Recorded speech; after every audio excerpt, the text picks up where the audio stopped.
ஆண்டவராய் இயேசு கிறிஸ்துவின் நாமத்துக்கு மேன்மை உண்டாவதாக. சங்கீதம் 103 வசனம் 17 இப்படியாய் சொல்லப்படுகிறது.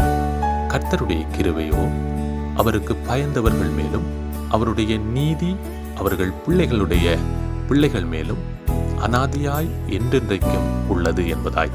அன்பான தேவச்சனமே, கர்த்தருக்கு பயந்து வாழும் பொழுது அவருடைய கிருபை எங்களுடைய தலைமுறையாக தொடருகிறதாய் இருக்கிறது.